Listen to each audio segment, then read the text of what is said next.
আসসালামু আলাইকুম ওয়ারাহমাতুল্লাহি ওবারাকাতুহু।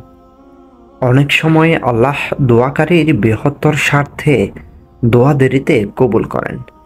তিনি যেহেতু সর্বজ্ঞানী, তিনি জানেন যে তার বান্দা যেই ছোট বিষয়ে দোয়া করেছে, তিনি তাকে বৃহত্তর আরেকটি লক্ষ্য অর্জনের জন্য পিছিয়ে দেন।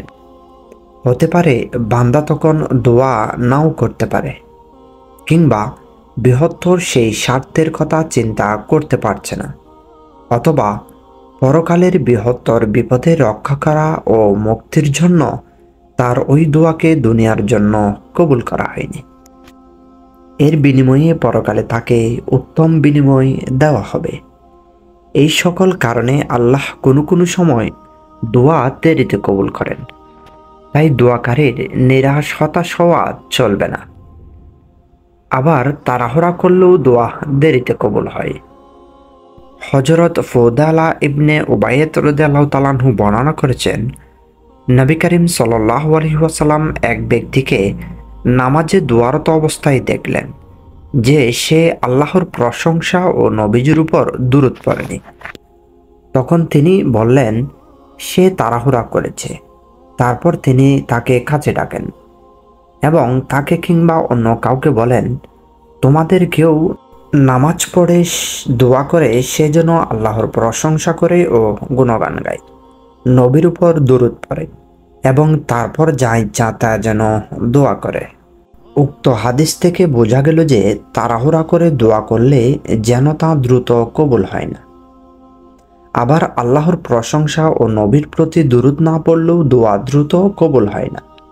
তাই দোয়া কবুল হওয়ার আশায় দৃঢ় স্থিরভাবে আল্লাহর তাসবিহ, তাহলিল এবং নবীর প্রতি দুরূদ পড়ে দোয়া করা জরুরি। দোয়া করার পর যদি তা কবুল না হয়, তবে মহান আল্লাহ এই দোয়া সংরক্ষিত রাখবেন। এর চেয়েও বড় কোনো চাহিদার এই দোয়া তার জন্য কার্যকরী হবে।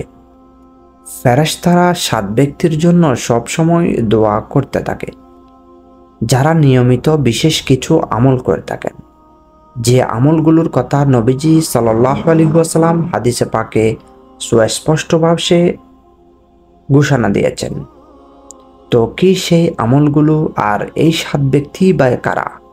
হাদিসে পাকে নবীজি করিম সাল্লাল্লাহু আলাইহি ওয়াসাল্লাম বলেছেন, যারা অজু অবস্থায় ঘুমায়, নামাজের জন্য মসজিদে অপেক্ষায় থাকে আর মসজিদে প্রথম কাতারে নামাজ আদায় করে, নবীজির প্রতি দুরূদ পড়ে, রোগীকে দেখতে যায়, মুসলিম ভাইয়ের জন্য তার পেছনে দোয়া করে, কল্যাণের কাজে দান করে, তাদের জন্য ফেরেশতারা দোয়া করে। এই 7 ব্যক্তির সম্পর্কে হাদিসের বর্ণনাগুলো আজকের ভিডিওতে আলোচনা করব ইনশাআল্লাহ। তো ভিডিওটি সম্পূর্ণ দেখার অনুরোধ রইল। অজু অবস্থায় ঘুমালে ঘুম ক্লান্তি দূরকারী ঘুমের জন্য রাতকে কালো আবরণে ঢেকে দেওয়া হয়েছে। কেউ যদি অজু করে ঘুমায়, তবে ফেরেশতারা তার জন্য দোয়া করতে থাকে। হাদিসে মুবারকে এসেছে, হযরতে বারা ইবনে আজিব রাদিয়াল্লাহু তাআলা আনহু বর্ণনা করেন, রাসূল করিম সাল্লাল্লাহু আলাইহি ওয়াসাল্লাম তাকে বলেছেন, যখন তুমি তোমার সহ্য গ্রহণের ইচ্ছা করবে, তখন নামাজের ন্যায় অজু করে ডান কাত হয়ে শোবে। অজু করে ঘুমানোর ফজিলত সম্পর্কে ইবনে হিব্বানের এক হাদিসে এসেছে, যে ব্যক্তি পবিত্র অবস্থায় অজু অবস্থায় ঘুমায়, তার সঙ্গে একজন ফেরেশতা নিয়োজিত থাকে। এরপর সেই ব্যক্তি ঘুম থেকে জাগ্রত হওয়ার সঙ্গে সঙ্গেই ফেরেশতাটি আল্লাহর সমীপে প্রার্থনায় বলে থাকে যে, হে আল্লাহ, তোমার অমুক বান্দাকে ক্ষমা করে দাও, কেননা সে পবিত্র অবস্থায় ঘুমিয়েছিল। মসজিদে নামাজের অপেক্ষায় থাকলে কোরআনুল কারিমে ঘোষণা হলো, নিশ্চয়ই বিশ্বাসীদের জন্য নির্ধারিত সময়ে নামাজ আদায় করা আবশ্যক, আর এক ওয়াক্ত নামাজ পড়ার পর পরবর্তী ওয়াক্ত নামাজ পড়ার অপেক্ষায় থাকা অনেক সওয়াবের কাজ। যাদের অন্তরে এই অপেক্ষা থাকে, তাদেরকে মসজিদের সঙ্গে অন্তর বেঁধে রাখা মুসল্লি হিসেবে আখ্যায়িত করা হয়। তাদের সঙ্গে হাদিসের ঘোষণা এমন যে, হযরতে আবু হুরায়রা রাদিয়াল্লাহু তাআলা আনহু বর্ণনা করেন, রাসূল করিম সাল্লাল্লাহু আলাইহি ওয়াসাল্লাম বলেছেন, যতক্ষণ বান্দা নামাজের স্থানে বসে নামাজের জন্য অপেক্ষা করতে থাকে ততক্ষণ সেই নামাজেই থাকে। আর ফেরেশতাগণ বলতে থাকেন, হে আল্লাহ, তাকে করুণা করুন। এভাবে ফেরেশতাগণ দোয়া করতে থাকেন বান্দা যতক্ষণ পর্যন্ত না নামাজের স্থান ত্যাগ করে। প্রথম কাতারে নামাজ পড়লে ঘরে একা একা নামাজ পড়ার চেয়েও জামাতে নামাজ পড়ার 27 গুণ সওয়াব বেশি। তাছাড়া প্রথম কাতারে দাঁড়িয়ে তাকবীরে বলার সঙ্গে নামাজ পড়ার ফজিলত আরও বেশি। হাদিসের একাধিক বর্ণনায় তা প্রমাণিত। প্রথম কাতার নবী করিম সাল্লাল্লাহু আলাইহি ওয়াসাল্লাম প্রথম কাতারের মুসল্লিদের জন্য 3 বার ও দ্বিতীয় কাতারের মুসল্লিদের জন্য 1 বার দোয়া করেছেন। দ্বিতীয় কাতারের নামাজ আদায় করার চেয়েও প্রথম কাতারে নামাজ পড়া উত্তম। প্রত্যেক কাতারের বাম দিক থেকে ডান দিক উত্তম। আল্লাহ তাআলা নামাজের জামাতে প্রথম কাতার এবং কাতারের ডান দিকের উপর রহমত বর্ষণ করেন। ফেরেশতাগণ প্রথম কাতারের এবং কাতারের ডান দিকের লোকদের জন্য ক্ষমা প্রার্থনা করেন। হযরত আনাস রাদিয়াল্লাহু তাআলা আনহু বর্ণনা করেন, রাসূল করিম সাল্লাল্লাহু আলাইহি ওয়াসাল্লাম বলেছেন, যে ব্যক্তি 40 দিন প্রতি ওয়াক্ত নামাজ নিয়মিতভাবে জামাতের সঙ্গে এমনভাবে আদায় করবে যে তার প্রথম তাকবীর ছুটে না যায়, তবে তার জন্য 2টি জিনিস থেকে অব্যাহত ফয়সালা করা হয়। 1, জাহান্নামের আগুন থেকে অব্যাহতি ও মুনাফিকি থেকে অব্যাহতি ও রক্ষা।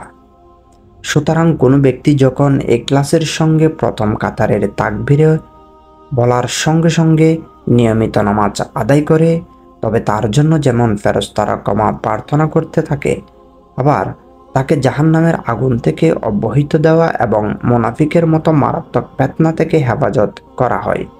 সুবহানাল্লাহ। নবীজির প্রতি দুরূদ পড়লে রাসূলুল্লাহ সাল্লাল্লাহু আলাইহি ওয়াসাল্লামের প্রতি দুরূদ শরীফ পাঠকারীর জন্য ফেরেশতারা ক্ষমা প্রার্থনা করেন, কেননা কুরআনুল কারীমের বর্ণনা ও হাদিসের দিক নির্দেশনায় তা প্রমাণিত। মহান আল্লাহ নিজেই রাসূল করিম সাল্লাল্লাহু আলাইহি ওয়াসাল্লামের প্রতি দুরূদ পড়ার দিক নির্দেশনা দিয়ে আয়াত নাজিল করেছেন। এই আয়াতে বলা হয়েছে, নিশ্চয়ই আল্লাহ নবীর প্রতি অনুগ্রহ করেন এবং তার ফেরেশতাগণও নবীর জন্য অনুগ্রহ প্রার্থনা করে। হে বিশ্বাসীগণ, তোমরাও নবীর জন্য অনুগ্রহ প্রার্থনা করো এবং তাকে উত্তম রূপে অভিবাদন করো, দরুদ ও সালাম পেশ করো। সূরা আহজাব আয়াত নম্বর 56। দরুদ পড়ার অনেক ফজিলত আছে, তবে দরুদ পাঠকারীর জন্য ফেরেশতারা দোয়া করতে থাকেন যতক্ষণ বান্দা দরুদ পড়তে থাকেন। হাদিসে পাকে এসেছে, হযরতে আমের ইবনে রবিয়াহ রাদিয়াল্লাহু তাআলা আনহু বলেন, আমি রাসূলুল্লাহ সাল্লাল্লাহু আলাইহি ওয়াসাল্লামকে খুতবার মধ্যে একথা বলতে শুনেছি যে আমার উপর দরুদ পাঠকারী যতক্ষণ দরুদ পড়ে ততক্ষণ ফেরেশতারাও তার জন্য দোয়া করতে থাকে।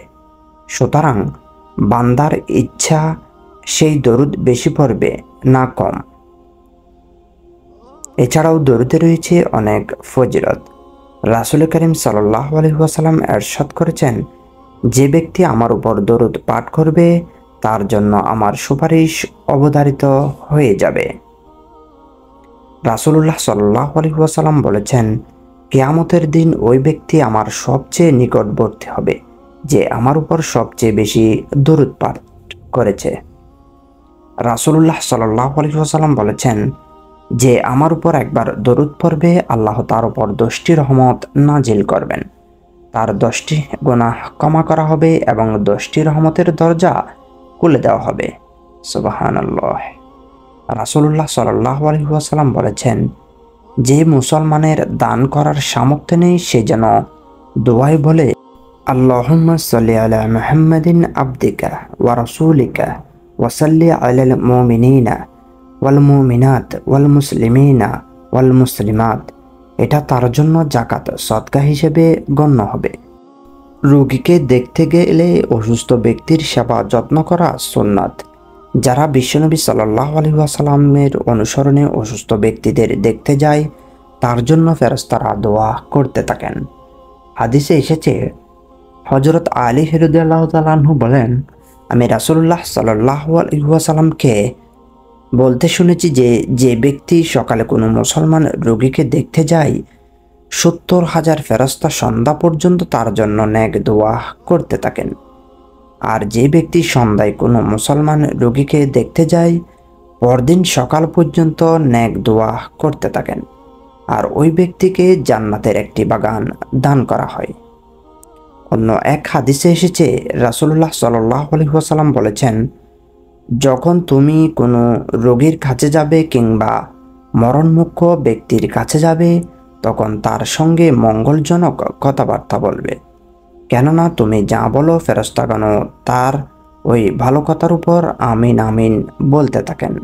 সুতরাং মুমিন মুসলমানের উচিত উল্লেখিত যে আলোচনাগুলো করা হয়েছে তার মধ্যে নিজেদের নিয়োজিত রাখা, হাদিসের উপর যথাযথভাবে আমল করা, জীবনের প্রতিটি মুহূর্তে হাদিসের অনুসরণ ও অনুকরণে জীবন সাজানো হবে উম্মতে মুহাম্মাদীর কাজ। আল্লাহ তাআলা মুসলিম উম্মাহকে উল্লেখিত যেই 7 শ্রেণীর ব্যক্তির অন্তর্ভুক্ত হতে এবং এই আমল নিজেদের তৈরি করার তৌফিক দান করুক, আমিন। এবং হাদিসে ঘোষিত ফজিলত পাওয়ার তৌফিক দান করুক।